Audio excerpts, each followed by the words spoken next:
നമസ്കാരം സുഹൃത്തുക്കളെ, Raf talk പോഡ്കാസ്റ്റിൻ്റെ മറ്റൊരു എപ്പിസോഡിലേക്ക് ഏവർക്കും സ്വാഗതം. വേൾഡ് കപ്പ് അതിൻ്റെ ഏറ്റവും ഇൻട്രസ്റ്റിംഗ് ആയിട്ടുള്ള ഒരു ഘട്ടത്തിലേക്ക് കടന്നിരിക്കുകയാണ്. റൗണ്ട് ഓഫ് 32ലേക്കുള്ള 32 ടീമുകളിൽ 28 ടീമുകളും ഇപ്പോൾ ക്വാളിഫിക്കേഷൻ ഉറപ്പിച്ച് കഴിയുകയും ചെയ്തിട്ടുണ്ട്. കേപ്പ് വെർഡെ ഒറ്റക്കളിയും ജയിക്കാതെ ഇതാ റൗണ്ട് ഓഫ് 32ലേക്ക് എത്തിയിരിക്കുന്നു. ലോക ചാമ്പ്യന്മാരായ അർജൻറ്റീനയെ നേരിടാൻ പോകുന്നു. പോർച്ചുഗൽ അവസാന റൗണ്ട് കളിക്കുന്നതിന് മുമ്പേ ക്വാളിഫിക്കേഷൻ ഉറപ്പാക്കിയിരിക്കുന്നു. അപ്പോൾ ഒരുപാട് കാര്യങ്ങൾ നമുക്ക് ചർച്ച ചെയ്യാനുണ്ട്. നമ്മോടൊപ്പം കളി നിരീക്ഷകൻ ഷിയാബ് സർ ഉണ്ട്. Welcome Shiyab sir. നമുക്ക് ആദ്യം തന്നെ കേപ്പ് വെർഡെയെ കുറിച്ച് സംസാരിക്കാൻ തോന്നുന്നു.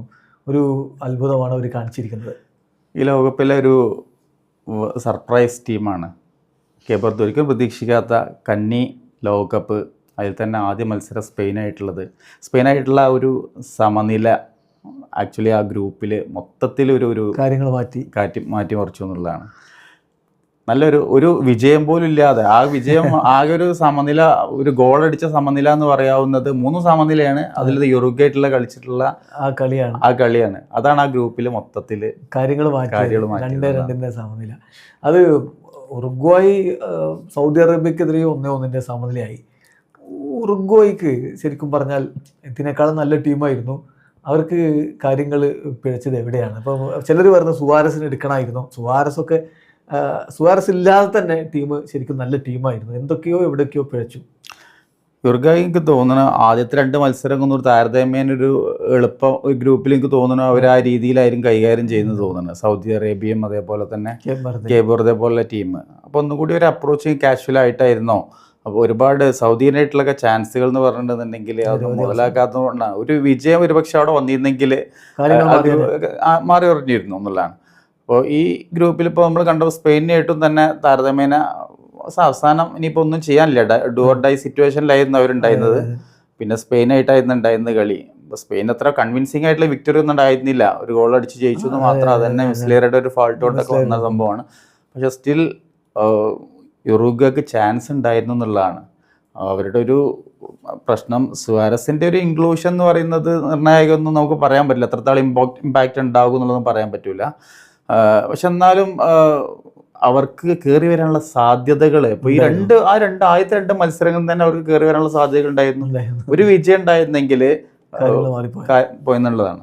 തീർച്ചയായിട്ടും ഇതിൽ ഫെർണാണ്ടോ മുസ്ലേറയാണ് ഇപ്പോൾ ഇതിൽ സത്യം പറഞ്ഞാൽ അവരെ തോൽപ്പിച്ചതെന്ന് നമുക്ക് പറയേണ്ടി വരും. കാരണം എത്ര കളികളിലാണ് മിസ്റ്റേക്ക് വരുത്തിയത്. ഇപ്പം സൗദിക്കെതിരെ തന്നെ ഒരു ബോൾ അദ്ദേഹത്തിൻ്റെ കയ്യിൽ നിന്ന് പോകുന്നു, അത് റീബൗണ്ടിൽ ഗോളായി വരുന്നു. പിന്നെ കേപ്പ് വെർഡെക്കെതിരെ മിസ്റ്റേക്ക് വരുന്നു. ഇപ്പോൾ ഇന്നലെ അതൊക്കെ അദ്ദേഹത്തിന് നിലവാരം വേണ്ട, വളരെ താഴ്ന്ന നിലവാരമുള്ള ഗോൾ കീപ്പർ പോലും പുറത്തേക്ക് തട്ടിയിടേണ്ട ബോൾ അദ്ദേഹം സ്വന്തം വലയിലേക്ക് തട്ടിയിടുന്ന ഒരു അവസ്ഥ വന്നു. പിന്നെ സബ്സ്റ്റിറ്റ്യൂഷൻ ഹാഫ് ടൈമിൽ നടത്തി. അതിപ്പോൾ കോച്ച് അതിന് ശേഷം വിശദീകരിച്ച് ഞാനല്ല സബ്സ്റ്റിറ്റ്യൂഷൻ തീരുമാനമെടുത്തത്, അത് മുസ്ലിയറെ തന്നെ ഞാൻ 2ാം പകുതി കളിക്കുന്നില്ല എന്ന് പറഞ്ഞതാണ്. അപ്പോൾ ഇദ്ദേഹത്തെ സംബന്ധിച്ചിടത്തോളം 40 വയസ്സായി. ക്വാളിഫയിങ് റൗണ്ടിൽ ഇദ്ദേഹം ആയിരുന്നില്ല അവരുടെ ഗോൾ കീപ്പറായിട്ട് അധികം ഉണ്ടായിരുന്നത്. എന്നിട്ടും പിന്നെ ഇദ്ദേഹത്തെ പോലെ ഒരാളെ കോച്ച് കൊണ്ടുവന്നത് വലിയ ഒരു എക്സ്പീരിയൻസ് ഉണ്ട്. ആ എക്സ്പീരിയൻസ് ടീമിന് മുതൽക്കൂട്ടാവുമെന്ന് കരുതിയിട്ടാണ്. പക്ഷേ ആ തീരുമാനം പഴിച്ചുപോയി. സബ്സ്റ്റിറ്റ്യൂട്ട് ചെയ്യപ്പെട്ടല്ലോ സെക്കൻഡ് ഹാഫിൽ. അല്ലാതെ അത് അദ്ദേഹം തന്നെ തീരുമാനം എടുത്താന്നാണ് പറയുന്നത്. എന്താ ചെയ്യുക? അപ്പോൾ അതേപോലെ നമ്മളിന്ന് പറഞ്ഞ പോലെ ജർമ്മനിയുമായി ബന്ധപ്പെട്ട ഒരു വിഷയമുണ്ട്. മാനുവൽ ന്യൂയർ ഇതുപോലെ പരീക്ഷിക്കപ്പെട്ടിട്ടില്ല. ഒരു 40 വയസ്സിൽ വിരമിച്ചതിന് ശേഷം ഇതേപോലെ തന്നെ നമ്മൾ നാഗൽസ്മാന് തിരിച്ചു കൊണ്ടുവന്നതാണ്.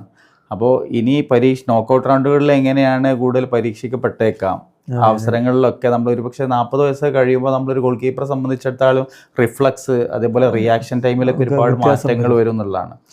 തീർച്ചയായിട്ടും. അപ്പോൾ മുസ്ലേറയിൽ ജർമ്മനിക്കൊരു പാഠമുണ്ട് എന്നുള്ളതാണ് സാർ ചൂണ്ടിക്കാണിക്കുന്നത്. പക്ഷേ ആളിപ്പോഴും സ്റ്റിൽ ബയൺ മ്യൂണിക്കിൽ തന്നെ കളിച്ചുകൊണ്ടിരിക്കുകയാണെന്നുള്ളൊരു വ്യത്യാസം മാനുവൽ ന്യൂയറുടെ കാര്യത്തിൽ അവിടെ ഉണ്ട്, മുസ്ലേറെ പോലെയല്ല. എന്തായാലും ഉറുഗ്വായ് ഈ വേൾഡ് കപ്പിൻ്റെ ഒരു നിരാശയാണ്. മാത്രമല്ല ഇന്നലെ പുറത്തു വന്നിരുന്ന വാർത്തകൾ അത്ര ശുഭകരമായിരുന്നില്ല. അവരുടെ ക്യാമ്പിൽ കുറച്ച് പ്രശ്നങ്ങൾ ഉണ്ടായി എന്ന് പറയുന്നു. അതായത് കോച്ചിനെ ചോദ്യം ചെയ്യുന്ന രൂപത്തിലേക്ക് നമ്മുടെ ഫെഡെ വാൽവെർഡെ അതുപോലെ ബെൻഡാങ്കൂർ എന്നുള്ളവരൊക്കെ പോയി ഈ ടാക്ടിക്സ് പോരാന്ന് പറഞ്ഞു എന്നും വാൽവെർഡെയോടും അതുപോലെ ടീമിലുള്ള മറ്റുള്ളവരോടൊക്കെ ബിയൽസ ദേഷ്യപ്പെട്ടു എന്നൊക്കെ പറഞ്ഞിട്ട് കുറേ വാർത്തകൾ ഇന്നലെ വിശ്വാസയോഗ്യമായ സോഴ്സുകൾ വന്നിരുന്നു. ഒരു പ്രധാനപ്പെട്ട വേൾഡ് കപ്പ് മത്സരത്തിന് മുമ്പ് ഇങ്ങനെ സംഭവിക്കുമ്പോൾ ടീമിന് ഒട്ടും ഗുണമല്ല. ഇതുപോലൊരു സംഭവം സാറ് ഓർക്കുന്നുണ്ട്? 18 വേൾഡ് കപ്പിൽ അർജന്റീനയുടെ ക്യാമ്പിൽ നമ്മുടെ സാമ്പോളിക്കെതിരെ അല്ലേ ഓർക്കുന്നുണ്ട് സംഭവങ്ങൾ? അത് അർജന്റീന തുടക്കം മുതലേ ഒരു സ്ട്രഗിൾ ചെയ്ത രീതിയിലാണ് കളിച്ചുകൊണ്ടിരുന്നത്. നമുക്ക് ഒരിക്കലും ഒരു കിരീട സാധ്യത പറയാൻ പറ്റുമായിരുന്നില്ല അർജന്റീനയെ സംബന്ധിച്ചിടത്തോളം. മുമ്പ് 2014 ഫൈനലിലേക്ക് എത്തി നല്ല രീതിയിലൊക്കെ കളിച്ചു വന്നിരുന്ന ടീമാണ് 2018 വന്നപ്പോൾ ഇടറിയിട്ടാണ് ഒരു റൗണ്ടിലേക്ക് വന്നിരുന്നത്. പിന്നെ ഫ്രാൻസിനായിട്ട് തോൽക്കുക ചെയ്തിട്ടുണ്ടായിരുന്നത്. അപ്പോൾ അതേപോലെ തന്നെ അതും ഡ്രസ്സിംഗ് റൂമിൽ ഒരുപാട് പ്രശ്നങ്ങളൊക്കെ ഉണ്ടാക്കിയിരുന്നു എന്നുള്ളതാണ്. പക്ഷെ യുറുഗ്വേനെ സംബന്ധിച്ച് അർജന്റീന ഒന്നുകൂടി ഒരു വലിയ ടീമും കിരീട പ്രതീക്ഷയൊക്കെ കൽപ്പിക്കപ്പെടുന്ന ടീമാണ്. സ്വാഭാവികമായിട്ട് ഒന്നുകൂടി മീഡിയകൾ നിറഞ്ഞു നിൽക്കും എന്നുള്ളതാണ്. യുറുഗ്വയെ സംബന്ധിച്ചിടത്തോളം അത്രമാത്രം അത്രേ ഉള്ളൂ വ്യത്യാസം. ശരിയാണ്. ഇതിലെ ഒരു സംഭവം കൂടി, അന്ന് ലയണൽ മെസ്സിയും സെർജിയോ അഗ്യൂറോ ഒക്കെ ചേർന്നുകൊണ്ടാണ് ബിയൽസയ്ക്കെതിരെ ബിയൽസ അല്ല, അന്ന് നമ്മുടെ സാമ്പോളിക്കെതിരെ ഈ ഒരു റിബൽ നയിച്ചതെന്ന് പറയുന്നുണ്ട്. അത് കളിയിൽ തന്നെ വിസിബിളായിരുന്നു. ഒരിക്കൽ ആ ടച്ച് ലൈനിൽ നിന്നിട്ട് നമ്മുടെ സാമ്പോളി ചോദിക്കുന്ന, ഇപ്പോഴും ഞാൻ ലൈവ് കണ്ട് എനിക്ക് ഓർമ്മയുണ്ട്, ലിയോ കുഞ്ഞിനെ ഇറക്കട്ടെ എന്ന് ചോദിക്കുന്നത്. അത് അഗ്യൂറിനെ ഇറക്കട്ടെ എന്ന് കോച്ച് മെസ്സിയോട് സമ്മതം ചോദിക്കുന്ന ഒരവസ്ഥ അന്ന് അവിടെ ഉണ്ടായിരുന്നു എന്നുള്ളതാണ്. അപ്പോൾ പാളയത്തിൽ പടം ഉണ്ടായാൽ പിന്നെ മുന്നോട്ട് പോക്ക് എന്നുള്ളത് തീർച്ചയായിട്ടും ദുഷ്കരമാണ്. അതാണ് യഥാർത്ഥത്തിൽ അവിടെ നമ്മുടെ ഉറുഗ്വേക്ക് സംഭവിച്ചത്. ടുണീഷ്യയുമായി ബന്ധപ്പെട്ടും ഒരു വിഷയം ഉണ്ടായിരുന്നില്ല. ടുണീഷ്യ കോച്ചിനെ അവർ സാക്ക് ചെയ്യപ്പെട്ടു. പിന്നെ ടുണീഷ്യയുടെ പെർഫോമൻസ് നമ്മൾ കണ്ടു. അതെ, വളരെ പരിതാപകരമായി. പിന്നെ അവർ പഴയ സൗദി കോച്ചിനെ അവർ വെച്ചു. അതുകൊണ്ടൊന്നും മുന്നോട്ട് പോകാൻ പറ്റാത്ത അവസ്ഥയുണ്ട്. അപ്പോൾ പാളയത്തിൽ പട ഒരിക്കലും ഒരു ടീം നല്ലതല്ല. അത് പറഞ്ഞപ്പോഴാണ്, ഈ പാളയത്തിൽ പട പറഞ്ഞപ്പോൾ പെട്ടെന്ന് ഓർമ്മ വന്നൊരു വിഷയമാണ്. ഇപ്പോൾ ഡേവിഡ് ആഞ്ചലോട്ടിയുമായി ബന്ധപ്പെട്ടിട്ട്, അതായത് നമ്മുടെ കാർലോ ആഞ്ചലോട്ടിയുടെ മകൻ ഡേവിഡ് ആഞ്ചലോട്ടി ബ്രസീലിൻ്റെ അസിസ്റ്റന്റ് കോച്ചാണല്ലോ. അപ്പം അദ്ദേഹവുമായി ബന്ധപ്പെട്ട് ഇപ്പോൾ ഒരു വിവാദം ഇങ്ങനെ നടക്കുന്നുണ്ട്. അദ്ദേഹം ഇപ്പോൾ അതിൽ ക്ലാരിഫിക്കേഷനൊക്കെ വരുത്തിയിട്ടുണ്ട്. അതായത് നെയ്മറെ സബ്സ്റ്റിറ്റ്യൂട്ട് ചെയ്യുന്ന സമയത്ത് അപ്പുറത്ത് ഇങ്ങനെ കാലിൽ കാലൊക്കെ കയറ്റി വെച്ചിട്ട് നമ്മുടെ ഡേവിഡ് ആഞ്ചലോട്ടി ഇരിക്കുന്നുണ്ട്. ഡേവിഡ് ആഞ്ചലോട്ടിയുടെ മുഖഭാവം ഇങ്ങനെയാണ്. അതായത് മൂപ്പര് ഇത് റിജക്റ്റ്, ഇത് വേണ്ട എന്ന തരത്തിൽ നിൽക്കുന്നു എന്ന ഒരു ജസ്റ്ററാണ് പുറത്തേക്ക് പോയത്. വലിയ രൂപത്തിൽ വിവാദമായി. ഡേവിഡ് ആഞ്ചലോട്ടിയുടെ ഭാര്യ ആദ്യം അത് ഒരു ക്ലാരിഫിക്കേഷൻ പോലെ കൊടുത്തു. ഇപ്പോൾ ഡേവിഡ് ആഞ്ചലോട്ടി തന്നെ വിശദമായിട്ടൊരു കുറിപ്പ് ഇറക്കിയിട്ടുണ്ട്. ഞാനും അപ്പുറത്തിരിക്കുന്ന ഒരു സഹ കോച്ചും കൂടി സംസാരിച്ചതിൻ്റെ തുടർച്ചയായിട്ട് ഞാനിങ്ങനെ തലയിളക്കുകയാണ്. അല്ലാതെ നെയ്മറെ ഇറക്കുന്നതിനെതിരെയുള്ള എൻ്റെ ഡിസപ്രൂവൽ ആയിരുന്നില്ല അത്. ഇപ്പോൾ ചില കാര്യങ്ങൾ ടീമിൻ്റെ ഹാർമണി നിലനിർത്താൻ വേണ്ടി തുറന്നു പറയേണ്ടി വരും, അതുകൊണ്ട് ക്ലാരിഫൈ ചെയ്യുകയാണെന്ന് അദ്ദേഹം പറയുന്നുണ്ട്. അപ്പോൾ മൈന്യൂട്ട് കാര്യങ്ങൾ പോലും ഇപ്പോൾ ശ്രദ്ധിക്കണം.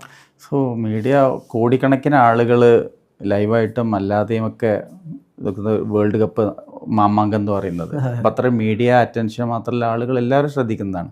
അപ്പോൾ മൈന്യൂട്ടായിട്ടുള്ള കാര്യങ്ങൾ പോലും നമ്മൾ ശ്രദ്ധിക്കേണ്ടതാണ്. ഇങ്ങനെയുള്ള പ്രശ്നങ്ങളൊക്കെ എസ്പെഷ്യലി ആഞ്ചലോട്ടി എന്ന് പറയുന്നത് ബ്രസീലിൻ്റെ മാനേജറാണ്, ട്രെയിനറാണ്, അതിൻ്റെ മകനാണ്. സ്വാഭാവികമായിട്ട് എന്താ പറയുക, അപ്പോൾ അദ്ദേഹത്തെ പോലുള്ള ആളുകൾക്ക് ഇങ്ങനത്തെ കാര്യങ്ങളിലൊക്കെ സ്വാധീനം ഉണ്ടോ എന്നുള്ളവരെ തോന്നിപ്പോകും ചിലപ്പോൾ.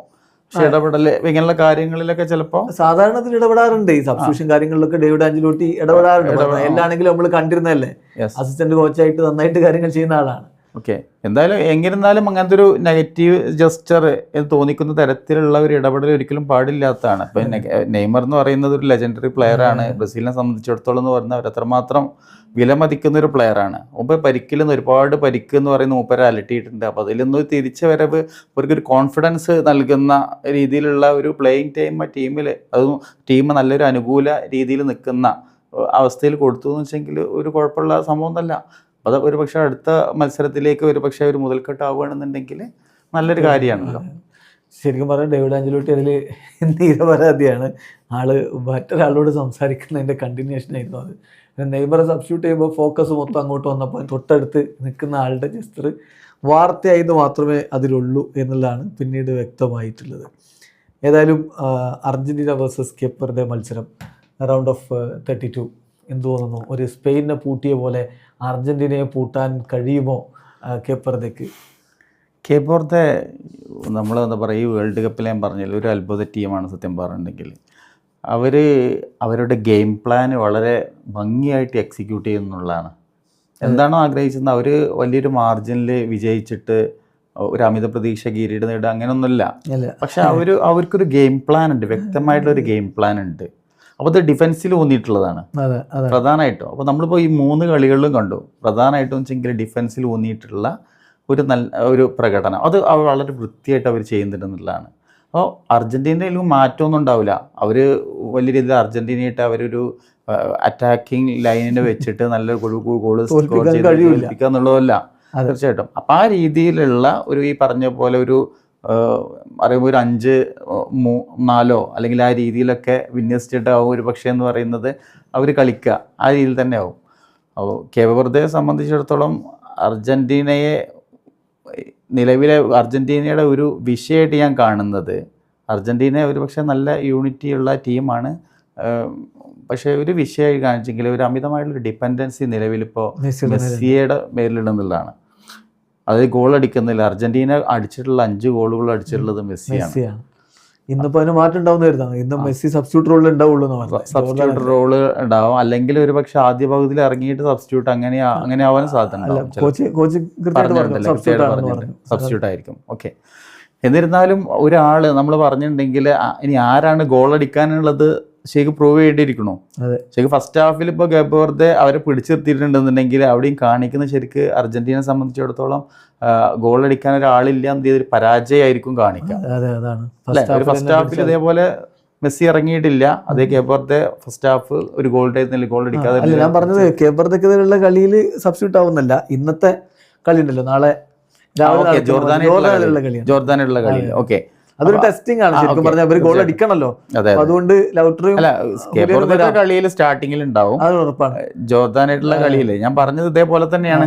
അർജന്റീനയെ സംബന്ധിച്ചിടത്തോളം ജോർദാൻ ഇപ്പോൾ ഗോൾ അടിക്കാൻ പറ്റിയിട്ടില്ല എന്നുണ്ടെങ്കിൽ സബ്സ്റ്റിറ്റ്യൂട്ട് ആയിട്ട് ഇറങ്ങി, മെസ്സി സബ്സ്റ്റിറ്റ്യൂട്ട് ആയിട്ടാണ് ഇറങ്ങുന്നതെങ്കിൽ ഫസ്റ്റ് ഹാഫിൽ ഈ ഒരു സ്റ്റാർട്ടിംഗ് ലൈനിൽ ഗോൾ എടുക്കാൻ പറ്റിയില്ല. ജോർദാനെ പിടിച്ചിരുത്തിയിട്ടുണ്ടെങ്കിലും അത് അർജന്റീനയെ സംബന്ധിച്ച ഒരു പരാജയമാണ്.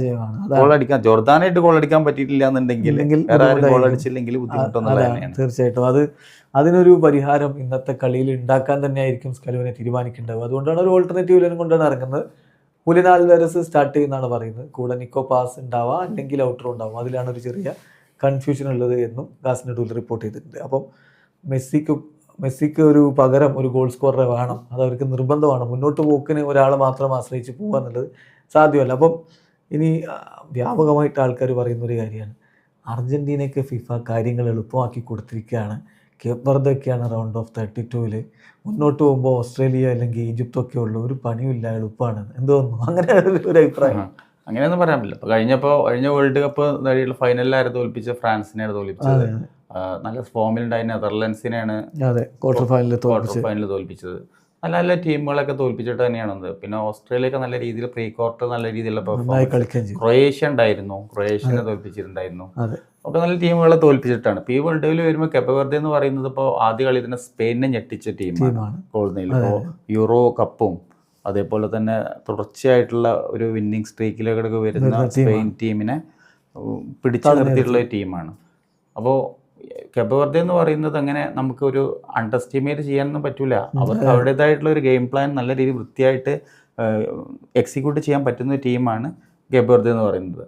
പിന്നെ നമ്മൾ ഇനിയിപ്പോൾ റൗണ്ട് ഓഫ് 16 വരികയാണെന്നുണ്ടെങ്കിലും ഇപ്പോൾ ഈജിപ്ത് ആണെങ്കിലും ഓസ്ട്രേലിയ ആണെന്നുണ്ടെങ്കിലും ഇപ്പോൾ കഴിഞ്ഞ വേൾഡ് കപ്പിൽ തന്നെ ഓസ്ട്രേലിയ അർജന്റീനയെ വെള്ളം കുടിപ്പിച്ചത് നമുക്ക് കണ്ടത്. അവസാനം മെസ്സിയുടെ ഒരു ബ്രില്യൻസ് ആണ് അവിടെ. അപ്പോൾ അങ്ങനത്തെ ഓസ്ട്രേലിയക്ക് ഇവിടെ അറിയാം, നമ്മളിപ്പോൾ തുർക്കിയെ തോൽപ്പിച്ചിട്ടുണ്ടായിരുന്നു. അതേപോലെ അവർ കളിച്ചിട്ടുണ്ടായിരുന്ന രീതി എന്ന് പറയുന്നത് അവർ നല്ല ഡിഫെൻഡ് ചെയ്യാൻ ഭയങ്കര ബ്രില്യൻ്റ് ആയിട്ടുള്ള ടീമാണ്. അപ്പം അങ്ങനത്തെ ടീമുകൾക്കെതിരെയൊക്കെ ചിലപ്പോൾ പഴുതുകൾ കണ്ടെത്താൻ ഗോൾ അടിക്കുക എന്ന് പറഞ്ഞാൽ ചിലപ്പോൾ ബുദ്ധിമുട്ടായിരിക്കും. അങ്ങനെയുള്ള നെഗറ്റീവ് ഗെയിം പ്ലാനായിട്ട് ഇറങ്ങി കഴിഞ്ഞിട്ടുണ്ടെങ്കിൽ അതൊരു പക്ഷേ ഭയങ്കര ബുദ്ധിമുട്ടായിരിക്കാം.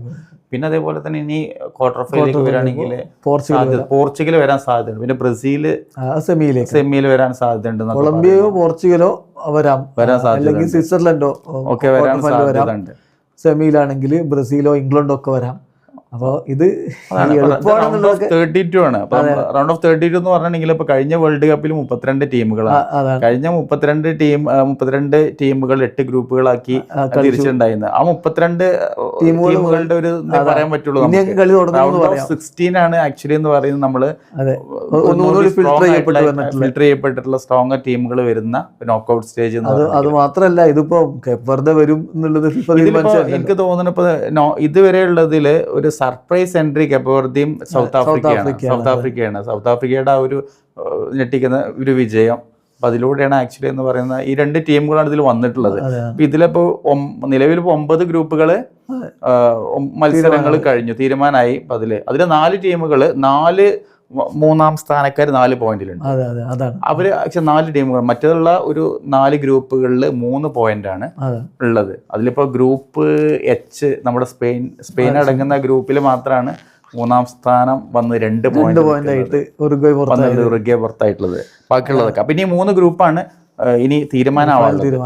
അപ്പം അതിൽ നിന്നുള്ള ഒന്ന് ഫിൽട്ടർ ചെയ്യപ്പെട്ടിട്ട് ബാക്കിയുള്ളത്. അപ്പോൾ ഒരു പക്ഷേ ബാക്കിയുള്ളതിനിപ്പോൾ ചിലപ്പോൾ എന്താ പറയുക 3 പോയിന്റ് അടങ്ങുന്നതായിരിക്കും കൂടുതലായിട്ട്. ഇനിയിപ്പോൾ 4-ാം സ്ഥാനത്ത് ഈ 3-ാം സ്ഥാനത്ത് വരുന്ന ടീമുകളിൽ 3 പോയിന്റുകളിൽ നിൽക്കാം. അപ്പോൾ ഇതിൽ പറഞ്ഞു വന്നത് ഇത്രേ ഉള്ളൂ, അർജന്റീനയ്ക്ക് എളുപ്പമാക്കി കൊടുത്തു ഫിഫ എന്നുള്ളത് ഒരു ഫോൾസ് നെഗറ്റീവാണ്. കാരണം കേപ്പ് വെറുതെ അവിടെ വന്നു എന്നുള്ളത് അവരുടെ മികവുകൊണ്ട് സംഭവിച്ചാണ്. അല്ലെങ്കിൽ ഒന്നെങ്കിൽ ഉറുഗ്വേ അല്ലെങ്കിൽ സ്പെയിൻ വരേണ്ടതായിരുന്നു, കടുപ്പാവേണ്ടതാണ്. അത് അങ്ങനെ സംഭവിച്ചത് ഫിഫ അല്ലല്ലോ. ഇപ്പോൾ ഫെർണാണ്ടോ മുസ്ലിയാരെ കൊണ്ട് ആ ഗോള് വിട്ട് അവരെ പുറത്താക്കിച്ചത്. പിന്നെ ശരിയാണ്, ഈ ക്വാർട്ടർ ഫൈനലിൽ വരുമ്പോൾ കുറച്ചുകൂടി റൗണ്ട് ഓഫ് 16 വരുമ്പോൾ കുറച്ചുകൂടി എളുപ്പമാണെന്ന് വേണമെങ്കിൽ പറയാം, താരതമ്യേന എളുപ്പമാണെന്ന്. അതിപ്പോൾ നമുക്ക് അങ്ങനെ ഓസ്ട്രേലിയ മോശമാണെന്നും ഈജിപ്ത് മോശമാണെന്നൊന്നും പറയാൻ പറ്റില്ല. എന്നാൽ ക്വാർട്ടർ ഫൈനലിൽ പോർച്ചുഗൽ മോശമാണോ, കൊളംബിയ മോശക്കാരാണോ? അല്ലല്ലോ. അപ്പം സെമി ഫൈനലിൽ ഇംഗ്ലണ്ടോ അല്ലെങ്കിൽ ബ്രസീലോ ഒക്കെ വരും. അപ്പോൾ ഈ നരേറ്റീവ് കംപ്ലീറ്റ്ലി ഒരു ഫോൾസ് നരേറ്റീവ് ആണെന്നുള്ളത്. പിന്നെ ഇന്നിപ്പോൾ അർജന്റീനയ്ക്ക് നമുക്ക് ഈ ജോർദാനെതിരെ കളിയുണ്ട്, അതിൽ വലിയ ഒരു വിഷയത്തിലേക്ക് പോകേണ്ട കാര്യമില്ലാന്ന് തോന്നുന്നു. കാരണം ഓൾറെഡി അവരുടെ 1-ാം സ്ഥാനമാണെന്നും അവരുടെ എതിരാളി ആരാണെന്നൊക്കെ തീരുമാനമായിരുന്നു. പക്ഷെ പോർച്ചുഗലിൻ്റെ കാര്യം അങ്ങനെയല്ല. പോർച്ചുഗൽ ക്വാളിഫൈഡ് ആയിട്ടുണ്ടെന്ന്, പക്ഷേ അവരുടെ എതിരാളി ആരാണെന്നൊക്കെ തീരുമാനിക്കണമെങ്കിൽ ഗ്രൂപ്പിലെ സ്ഥാനം 1-2 എന്നുള്ളത് തീരുമാനിക്കണം. കൊളംബിയയാണ് എതിരാളികൾ. കൊളംബിയക്കെതിരെ പോർച്ചുഗൽ പാടുപെടുമോ? കാരണം കൊളംബിയ നന്നായിട്ട് ഫിസിക്കൽ ഗെയിമൊക്കെ കളിച്ച് പണ്ട് നെയ്മറെ ഹോസ്പിറ്റലിലാക്കിയ ടീമാണ് അവർ. നന്നായിട്ട് കളിക്കും. 1994 അനുഭവം ഉണ്ടായിരുന്നു. 1994 കൊളംബിയൻ ടീം നല്ല സാധ്യത കളിപ്പിടിക്കുന്ന ടീമാണ്. അതിൽ നമ്മൾ എസ്കോബാറിന് ഓൺ ഗോൾ വന്നിട്ട് ഒക്കെ വന്നിരുന്ന നല്ല ടീമായിരുന്നു. പിന്നെ ശേഷം കൊളംബിയ ആസ്പ്രില്ല എന്ന് പറഞ്ഞ ഒരു സ്ട്രൈക്കറൊക്കെ ഉണ്ടായിരുന്നു. അങ്ങനെ നല്ല ടീം, കൊളംബിയക്ക് നല്ല ടീം ഉണ്ടായിരുന്ന ടൈമൊക്കെ ഉണ്ടായിരുന്നു. അത് ഇങ്ങനെ ടീമൊക്കെ ഉണ്ടായിരുന്നു കൊളംബിയ. എന്തായാലും എസ്പെഷ്യലി ഇപ്പോൾ യൂറോപ്പിൽ വന്ന് കളിക്കുന്നതിന് കഴിഞ്ഞ യൂറോപ്പ് 2018 നമ്മൾ കൊളംബിയ നല്ല രീതിയിൽ കളിച്ചതായിരുന്നു. അന്ന് ബ്രസീലിനായിട്ടാണ് അന്ന് പുറത്താകുന്നത്. 14 അത് 2014 നെയ്മറെ അവസാനം സുനിക കാലുമുട്ട് കയറ്റി പരിക്കുപറ്റി. അതെ. അപ്പോൾ എന്തായാലും നമ്മൾ നല്ല ടീം ഉണ്ടെങ്കിൽ, നല്ല കളിക്കുന്നുണ്ടെങ്കിൽ, കോൺഫിഡൻസ് കളിക്കുന്നുണ്ടെങ്കിൽ, ഇപ്പോൾ യൂറോപ്പിലായിരുന്ന ലാറ്റിൻ അമേരിക്കയിലൊക്കെ കളിക്കുന്ന ഒരു ടീമാണ് കൊളംബിയ. ഇപ്രാവശ്യം നല്ല ഫോമിലാണ്, നല്ല ടീം, നല്ല ഫോമിലാണ്, നന്നായിട്ട് നല്ല കളിക്കുന്നുണ്ട്. കളികളൊക്കെ വിജയിച്ചിട്ട് ആണ് വരുന്നത്. അപ്പോൾ പോർച്ചുഗലിനെ സംബന്ധിച്ചിടത്തോളം കൊളംബിയ എന്ന് പറയുന്നത് ഒരു മഹാമൂര് തന്നെ വിജയിക്കുന്ന കാര്യത്തിൽ എനിക്ക് തോന്നുന്നത്. അപ്പോൾ എൻ്റെ ചോദ്യം എന്ന് പറഞ്ഞാൽ, ക്രിസ്ത്യാനോ ഇപ്പോൾ കഴിഞ്ഞ കളിയിൽ 2 ഗോൾ അടിച്ച് നല്ല പവറിൽ നിൽക്കുകയാണ്. ആദ്യ കളിയിൽ ഗോൾ അടിച്ചില്ലെങ്കിലും രണ്ടാമത്തെ കളിയിൽ ഉസ്ബെക്കിസ്ഥാൻ 54-ാം സ്ഥാനത്താണ് അവർ റാങ്കിങ് എന്നൊക്കെ പറഞ്ഞാലും ഗോൾ തന്നെയാണല്ലോ. 2 ഗോൾ അടിച്ചിട്ടുണ്ട്. ഇന്ന് ക്രിസ്ത്യാനോക്ക് അതേ മികവ് ആവർത്തിക്കാൻ പറ്റും? ക്രിസ്ത്യാനോക്ക് കാര്യങ്ങൾ അത്ര എളുപ്പമാവില്ല. ഇന്നത്തെ കാര്യം എന്ന് വെച്ചെങ്കിൽ, കഴിഞ്ഞ കളിയിൽ ഗോൾ അടിച്ചത് ടീം വേറെയാണ്, ഉസ്ബെക്കിസ്ഥാനാണ്. അപ്പം അതുപോലെ അങ്ങോട്ട് സ്വതന്ത്രമാക്കി വിടുമെന്ന് തോന്നണില്ല.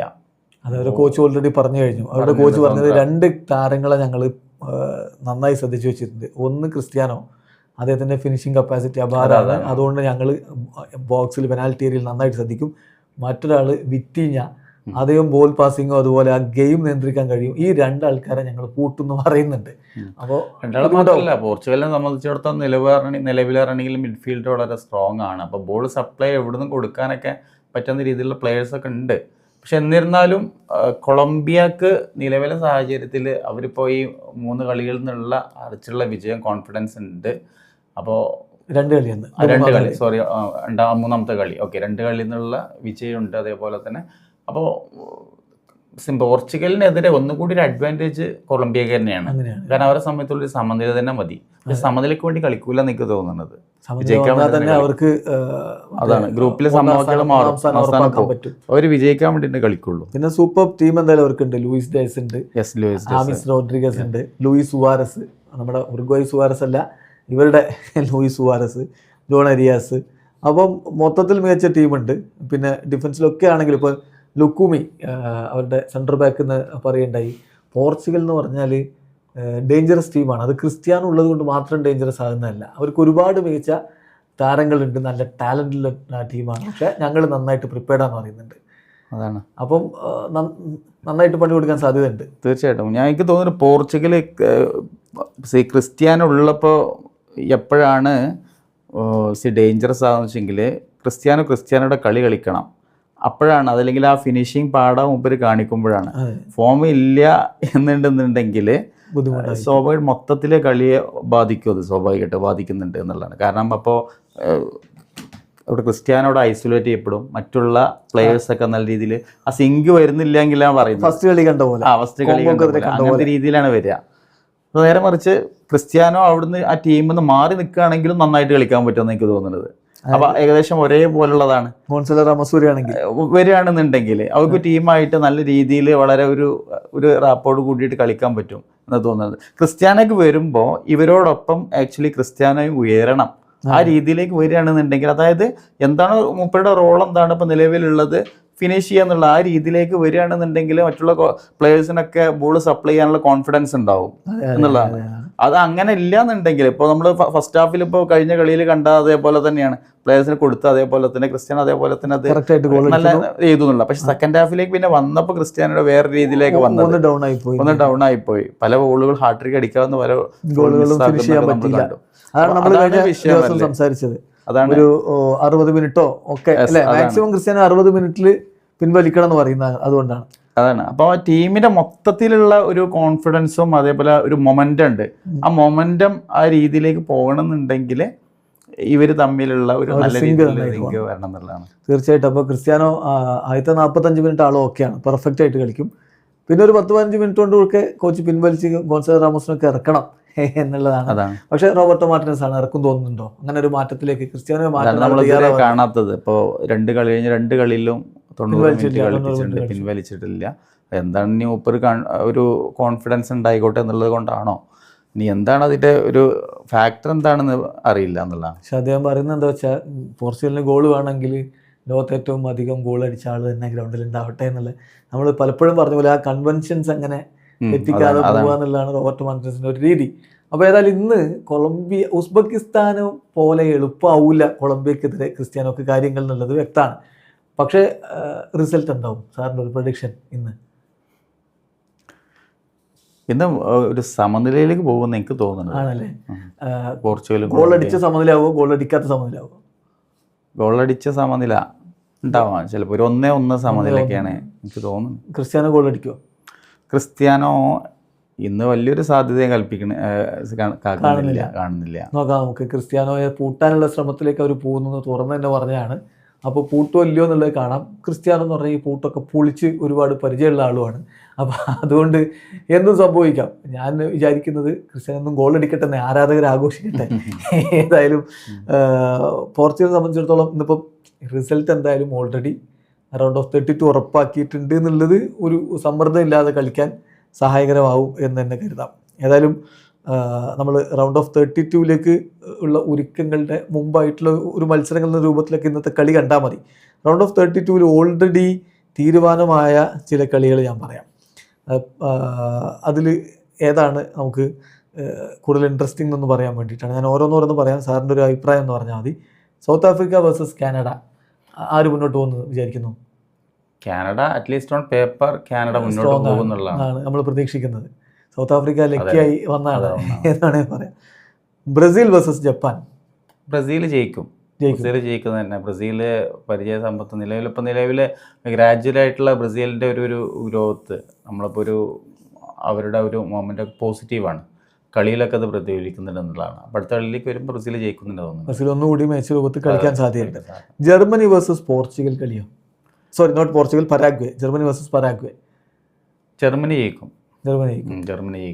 ജർമ്മനി പക്ഷേ കഴിഞ്ഞ കളിയിലൊക്കെ ബുദ്ധിമുട്ടായിട്ടുണ്ട്. അത് ഭിന്നാഭിപ്രായം വന്നിട്ടുണ്ട്. അവരുടെ ഡ്രസ്സിംഗ് റൂമിലൊക്കെ നാഗൽസ്മാനും പ്ലേയേഴ്സും ഒക്കെ രണ്ട് തരത്തിലാണ് പ്രതികരിച്ചിട്ടുണ്ടായിരുന്നത്. നമ്മൾ പറഞ്ഞ ഒരു സംഭവം പോലെ തന്നെ, അതായത് ഒരു വിജയതൃഷ്ണ, കില്ലിംഗ് ഇൻസ്റ്റിങ്ക്റ്റ് എന്ന് പറയുന്നത് എക്വഡോറിന്റെ ഭാഗത്ത് ഉണ്ടായിരുന്നു. കാരണം അവരൊരു ഡു ഓർ ഡൈ സിറ്റുവേഷൻ ആയിരുന്നു. അവര് എന്ത് ചെയ്യാൻ തയ്യാറായിരുന്നുള്ളതാണ് ജയിക്കാൻ വേണ്ടിയിട്ട്. ഒരു ഗോള് കിട്ടാനും ജയിക്കാനും എന്തിനു തയ്യാറായിരുന്നുള്ളതാണ്. അപ്പൊ അതേ രീതിയിലാണ് പ്ലേയേഴ്സ് പറഞ്ഞിട്ടുള്ളത്. കിമ്മിഷ് പോലുള്ള ഒരു ക്യാപ്റ്റനൊക്കെ പറഞ്ഞത് അതാണ്. ക്യാപ്റ്റന് പറഞ്ഞിട്ടുള്ളത് ചില അവരുടെ പ്ലേയേഴ്സിന്റെ റീപ്ലേസ്മെന്റ്, ചില ടെക്നിക്കൽ ആയിട്ടുള്ള പ്രശ്നം, പ്ലേസ്മെന്റിന്റെ ആയി ബന്ധപ്പെട്ട പ്രശ്നമാണ് കോച്ച് പറഞ്ഞിട്ടുണ്ടായിരുന്നത്. സാങ്കേതികത ആണ് പറഞ്ഞിട്ടുണ്ടായിരുന്നത്. എന്തായാലും എനിക്ക് തോന്നുന്നത് പ്ലേയേഴ്സിന്റെ ഭാഗത്തുണ്ടായിരുന്ന അവരുടെ ഭാഗത്ത് ആ ഒരു ഇതാണ് കില്ലിങ് ഇൻസ്റ്റിങ് നമുക്കുണ്ടല്ലോ, തൃഷ്ണ. അത് നമുക്ക് ഇക്വഡോറിന്റെ പെർഫോമൻസ് അവരുടെ കളിയിലുടനീളം പ്രകടമായിരുന്നു. ജർമ്മനി ട്രൈ ചെയ്തിട്ടില്ല എന്ന് പറയണില്ല, പക്ഷേ അവരെ സംബന്ധിച്ചിടത്തോളം 2 മത്സരം ഓൾറെഡി വിജയിച്ച് അവര് ക്വാളിഫൈഡ് ആണ്. സ്ഥാനമൊക്കെ ഫിക്സ്ഡ് ആണ്. അപ്പോൾ എന്ത് വില കൊടുത്തും ജയിക്കണം എന്നുള്ള മനോഭാവം കൂടുതലുണ്ടായിരുന്നത് നമ്മൾ ബാലൻസ് ചെയ്യുമ്പോൾ നോക്കുന്നുണ്ട്. അതാണ് കിമ്മിച്ച് പറഞ്ഞ പോലെ അല്ല ന്യൂ ഇയർ പറഞ്ഞതെന്നുള്ളതും. കോച്ച് ന്യൂ ഇയർ ഏതാണ്ട് ഒരുപോലെയാണ് സംസാരിച്ചത്. പക്ഷെ കിമ്മിച്ച് പറഞ്ഞത് ടീമിന് ആ ഒരു കില്ലിംഗ് ഇൻസ്റ്റിങ്ക്റ്റ് ഉണ്ടായില്ല എന്ന് തന്നെയാണ്. ഏതായാലും അത് ആവില്ല പരാഗ്വയ്ക്കെതിരെയുള്ള അവസ്ഥ. അതുകൊണ്ട് തന്നെ കളി മാറുമെന്ന് പ്രതീക്ഷിക്കാം. പിന്നെയുള്ള ഒരു ഉറപ്പായ കളി നെതർലൻഡ്സ് വേഴ്സസ് മൊറോക്കോ മാച്ചാണ്. അതൊരു സൂപ്പർ പോരാട്ടമാവില്ലേ? നല്ല മത്സരമാവും.